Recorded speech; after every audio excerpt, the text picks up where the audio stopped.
Thank Isabella for her candor, for her insights, for her courage, and for her guidance. I think stay with us, Isabella, for a few moments, if you can make it. I want you in this game.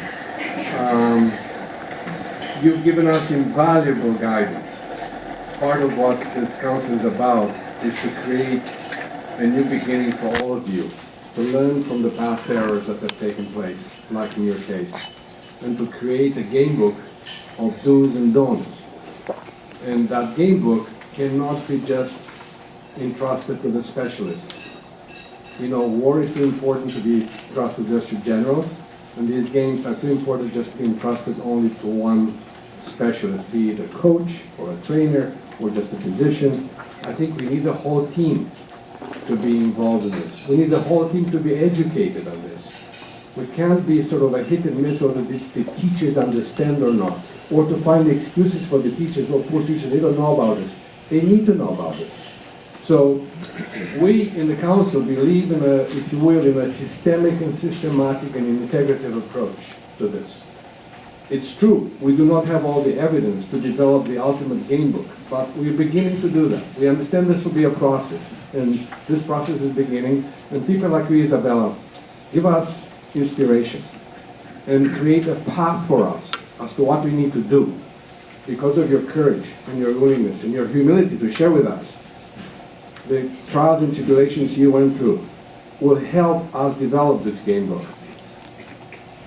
I was regretting, I'm not sure this session is being taped, but what you just told us was gems that we may have missed recording, but we'll remember them.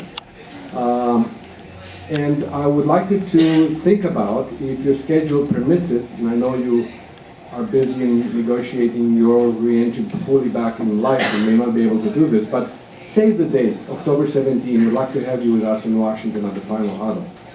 And I want to thank your parents for being by your side all this time. Parents, in fact, are key.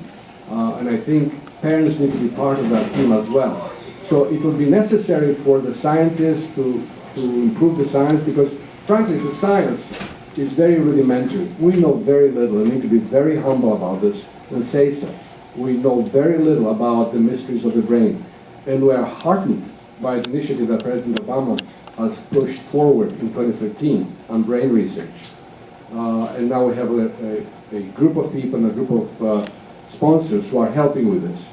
We know that the Europeans have started the Human Brain Project. But the brain alone, just the organ, will not give the full story, because what we're dealing with here, the brain is essential, but we're dealing with visible and invisible wounds. And we need to attend to both the visible and the invisible.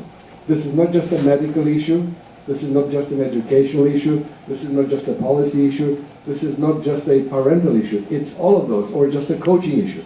So the mission of this council is precisely that, to stimulate the thinking in continuing this national conversation, to see what our current practices are, can improve them, to stimulate new research, and last but not least, to influence policy and educate policymakers with evolving new knowledge in science. Look forward to a great rest of the day. And right now we're going to start sort of a brief introduction to the 4 panels that will participate this afternoon. And I'll give the floor to Greg Stewart, who will start right now.